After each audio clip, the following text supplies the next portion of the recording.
Shalom Bapak Ibu yang terkasih di dalam Tuhan kita Yesus Kristus. Kembali lagi kita bersama di dalam program pemahaman Alkitab Jemaat GKI Tegalrejo Salatiga. Dan hari ini kita akan ber-PA dengan tema ketakutan merampas keyakinan dari bacaan 1 Raja-Raja 19 ayat 4 sampai yang ke-8. Sebelum kita melanjutkan PA pada sore hari ini, saya akan memimpin kita di dalam doa. Mari kita berdoa. Bapa yang Maha Murah dan Makasih, terima kasih atas penyertaan yang begitu luar biasa dalam hidup kami. Hari ini kami akan ber-PA. Kiranya Engkau memberkati kami, menyertai kami sehingga apapun yang kami pelajari pada sore hari ini menjadi pedoman di dalam hidup kami hari lepas hari. Melalui darah Putra-Mu Yesus Kristus, Engkau telah melayakan kami dan menebus kami dari dosa. Dan Roh Kudus terus menuntun kami agar kami memperbarui hidup hari lepas hari. Di dalam nama Yesus Kristus kami mengucap syukur. Haleluya. Amin. Bapak Ibu yang terkasih dalam Tuhan kita Yesus Kristus, saya akan membacakan ayat bahan PA pada sore hari ini yang terambil di dalam kitab 1 Raja-Raja pasal 19 ayat yang ke-4 sampai yang ke-8. Tetapi ia sendiri masuk ke padang gurun sehari perjalanan jauhnya, lalu duduk di bawah sebuah pohon ara. Kemudian ia ingin mati, katanya, "Cukuplah itu, sekarang ya Tuhan, ambillah nyawaku, sebab aku ini tidak lebih baik daripada nenek moyangku." Sesudah itu ia berbaring dan tidur di bawah pohon ara itu. Tetapi tiba-tiba seorang malaikat menyentuh dia serta berkata kepadanya, "Bangunlah, makanlah."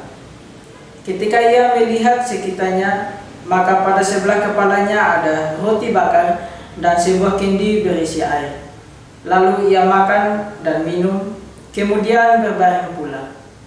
Tetapi malaikat Tuhan datang untuk kedua kalinya dan menyentuh dia serta berkata, "Bangunlah, makanlah. Sebab kalau tidak, perjalananmu nanti terlalu jauh bagimu."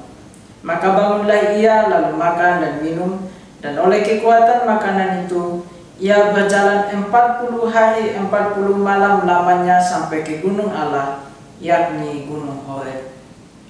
Demikianlah bacaan PA pada sore hari ini, dan saya akan memberikan pengantar singkat pada kita semua. Kehidupan manusia tidak terlepas dari persoalan dan pergumulan. Bahkan dalam waktu yang sangat singkat, persoalan datang silih berganti. Apalagi di tengah pandemi virus corona yang sedang kita hadapi. Banyak orang kehilangan mata pencarian, sebab segala sesuatunya telah berubah, baik itu pendidikan, kesehatan, ekonomi, dan sosial. Hal ini memang tidak mudah untuk dijalani. Ada orang yang terus bertahan dan berjuang, dan ada sebagian orang memilih jalan pintas karena terhimpit oleh penderitaan. Di bawah tekanan dan penderitaan membuat seseorang dapat kehilangan sukacita. Ada 3 hal penting yang merebut sukacita dari seseorang, yaitu kekhawatiran, tekanan batin, dan ketakutan. Kekhawatiran adalah kegelisahan yang berlebihan terhadap sesuatu yang belum terjadi.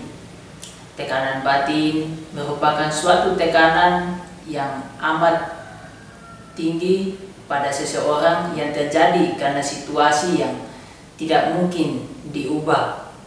Sedangkan ketakutan adalah kecemasan yang berlebihan terhadap suatu ancaman, bahaya, atau kejahatan.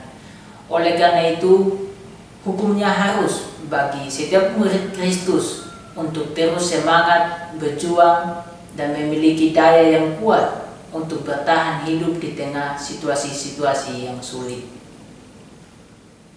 Setiap orang yang sedang mengalami ancaman dan permasalahan, idealnya adalah tetap tegar dalam menghadapinya. Namun, teori dan harapan berbanding terbalik dengan kenyataan. Di dalam perikop bacaan pada sore hari ini 1 Raja-Raja 19 ayat 4-8 mengisahkan bahwa Elia sedang ada di dalam tekanan yang berat. Hal itu dilatar belakangi oleh adanya ancaman dari Isabel. Isabel merasa marah karena kabar Elia telah membunuh banyak nabi-nabi Baal. Hal itu membuat Isabel marah dan mengancam untuk membunuh Elia, sehingga Elia melarikan diri untuk menyelamatkan nyawanya. Elia merasa stres, frustasi, dan ingin mati, sehingga di ayat yang keempat B di situ dia katakan bahwa cukuplah itu, sekarang ya Tuhan, ambillah nyawaku, sebab aku ini tidak lebih baik daripada nenek moyangku. Pernyataan putus asa dari Elia terkesan lucu. Mengapa? Karena Elia adalah nabi besar yang sangat diberkati Tuhan secara luar biasa. Tuhan telah berulang kali menyatakan kuasanya kepada Elia. Tuhan memelihara Elia melalui burung gagak di sungai Kerit. Itu dapat kita lihat di dalam 1 Raja-Raja 17 ayat 1 sampai dengan ayat yang ke-6. Tuhan juga menyatakan mujizatnya dalam pengalaman janda di Sarfat. Itu kita dapat lihat di dalam 1 Raja-Raja 17 ayat 14 sampai 16 dan ayat 22. Tuhan juga mendengar doa Elia dan memberi kuasa untuk mengalahkan 450 nabi Baal. Itu dapat kita lihat di dalam 1 Raja-Raja 19 ayat yang pertama. Semua peristiwa yang dialami oleh Elia bukan peristiwa-peristiwa sederhana, melainkan peristiwa-peristiwa yang luar biasa. Tetapi ketakutan yang dialami oleh Elia menghilangkan keyakinannya atas penyataan Allah dalam hidupnya. Namun Tuhan tetap mengasihi Elia. Ada malaikat datang membangunkan dia dan menyuruhnya untuk makan dan minum. Ketika ia bangun, ia melihat ada roti dan kendi berisi air.